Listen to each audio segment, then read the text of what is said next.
NCP যে জুলাই সনদে স্বাক্ষর করলো না, এটাকে একটা পাতানো খেলা ছিল। আমি এই প্রশ্নটা করতে চাই।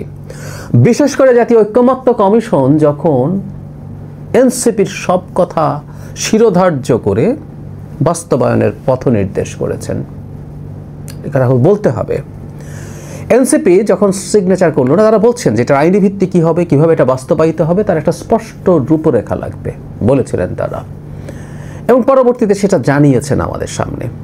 এর মধ্যে একটা হচ্ছে এটা প্রেসিডেন্ট দিতে পারবেন না, এটা দেবেন প্রধান উপদেষ্টা, এবং গণ অভ্যুত্থানের জনগণের যে ম্যান্ডেট সেটা প্রধান উপদেষ্টার আছে, সেটা প্রেসিডেন্টের নেই। এটা ছিল তাদের দাবি। এটার বিরুদ্ধে অনেক কথা বলা হয়েছে, তাই আমি নিজেই বলেছি ওইটার দিকে যাচ্ছি না। এটা একটা দাবি। অপর দাবিটা যেটা নিয়ে তারা যখন দাবি দিয়েছিলেন তখনই আমি এটা নিয়ে রিপিটেডলি কথা বলেছি, সেটা হচ্ছে যে গণভোট হতে যাচ্ছে, সেই গণভোটে নোট অফ ডিসেন্ট থাকতে পারবে না। এই দাবি জামায়াতে ইসলামী, ইসলামী আন্দোলন সহ আরও অনেকেরই ছিল, কিন্তু তারা এবার শর্ত দিয়েছিলেন জুলাই সনদ স্বাক্ষরের জন্য। আরেকটা ছিল সংবিধান সংশোধনের পরে এই সংবিধানের একটা নাম হতে হবে বাংলাদেশ সংবিধান 2026। মানে টোনটা এরকম যে একটা নতুন সংবিধান লিখিত হয়েছে। এটা ইনফ্যাক্ট তাদের দীর্ঘদিনের দাবি ছিল, শুরু থেকেই তারা বলেছেন। শুধু এনসিপি না, যখন নাগরিক কমিটি ছিল তখনও তারা একই ধরনের কথা বলেছেন, এটা সঠিক। আমরা এখন খেয়াল করব, তারা সিগনেচার করলেন না, তারপর তারা নিজেরা এটা বললেন। পরবর্তীতে জনাব আক্তার হোসেন, এনসিপির যিনি মেম্বার সেক্রেটারি, তার নেতৃত্বে একটা দল গিয়েছিল ঐক্যমত্য কমিশনের সাথে মিটিং করতে। তারা সেখানে মিটিং করেছেন, মিটিং করে আবার একই দাবি জানিয়ে এসছেন। এবং সারপ্রাইজিংলি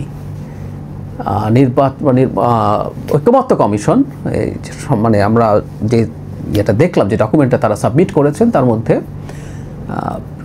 এটা আদেশটা খুব সম্ভবত ওখানে খুব স্পষ্ট নেই, সরকার জারি করবে। যেহেতু বলছে আমাদের এটা ধরে নিতে আমরা পারি যেটা প্রধান উপদেষ্টা জারি করবেন, তার সিগনেচারে এটা হবে, এবং নোট অফ ডিসেন্ট ছাড়াই নির্বাচন মানে গণভোটে যাবে সংস্কারের সেই প্রস্তাবগুলো। তাহলে ব্যাপারটা কি একটা পাতানো খেলার মতো মনে হতে পারে। এনসিপি যায়নি, এবং এনসিপি না যাওয়াটা আমাদের প্রত্যেককে আহত করেছে। আমি নিজেও খুবই দুঃখিত হয়েছি। মানে আমি এমনও মনে করেছি তারা যদি সিগনেচার নাও করে তাদের সেখানে প্রেজেন্ট থাকা উচিত ছিল। এই যে ছবিটা তোলা হয়েছে সব রাজনৈতিক দল প্রধান উপদেষ্টার সাথে, সেখানে বিশেষ করে নাহিদ ইসলাম নেই, আক্তার নেই, এই জিনিসগুলো একেবারেই ভালো দেখাচ্ছিল না। এটা দুঃখজনক। ব্যাপারটা কি তাহলে এরকম যে তারা এটা করবেন না, কেউ সবাই এসব নিয়ে ওয়াকিবহাল ছিলেন তা বলছি না, সরকার ঐক্যমত্য কমিশনের কেউ বা এনসিপির কেউ মিলে ধর একটা প্লট এটা করলেন। এবং যখন কেউ রাগ করে, আমাদের বিয়ের বাড়িতে অহরহ আকছার রাগারাগি অভিমান চলে, ঠিকমতো সাধা হয় নাই, এটা দেয়া হয় নাই, তখন তাকে হাতে পায়ে ধরে রাজি করানোর সময় বরং পারলে আরও বেশি সমাদর করা হয়। এখন এনসিপি যেহেতু, আমি এটা মানি, এটা আমি বহুবারই বলেছি, এনসিপি সংখ্যাগত দিক থেকে কেমন সে বিবেচনা করে লাভ নেই, এটা আসলে খুব ছোট দল, এখনও কোনো সন্দেহ নেই। কিন্তু যেহেতু এখানে আমাদের গণ অভ্যুত্থানের সামনের সারিতে থাকা তরুণদের একটা অংশ এখানে আছেন, আমাদের পরিচিতদের একটা অংশ এখানে আছেন, সেই কারণে দলটাকে গুরুত্ব দেওয়া উচিত। ফলে জুলাই সনদে এনসিপি সিগনেচার করেনি, এটা কিভাবে হয়? তাই ঐক্যমত্য কমিশন বা আরও কেউ মিলে কি এটা ভাবলেন এই বাহানায় এই জিনিসগুলো ঢুকিয়ে দেয়া গেল তাদের, যেহেতু তারা সাইন করছে না, তারা এখন এটা করলে সাইন করবে, এরকম যদি কিছু ঢুকিয়ে দেয়া গেল দিয়ে এটা এনসিপি, কারণ আমরা দেখছি এনসিপির দাবি দাওয়াই এখানে ঢোকানো হয়েছে, তারা ব্যাখ্যা দেননি। অথচ এই ঐক্যমত্য কমিশন মনে করেছিল, আমি একটু স্মরণ করিয়ে দিই, তারা নিজেরা যেটা মনে করেছিলেন এই কোনো রকম কোনো আইনি বাধ্যবাধকতা থাকবে না, তারা এটা সরকার ক্ষমতায় আসার পর, আগামী সরকার পরবর্তী 2 বছরের মধ্যে এটা সংবিধান তারা পার্লামেন্টেই সংশোধন করে ঠিক করবেন। পরবর্তীতে এনসিপি, জামাত এবং ইসলামী আন্দোলন সহ সবাই গণভোটের দাবি, আইনি ভিত্তি এসব আলাপ তোলে, সেই আলাপ শুরু হলো।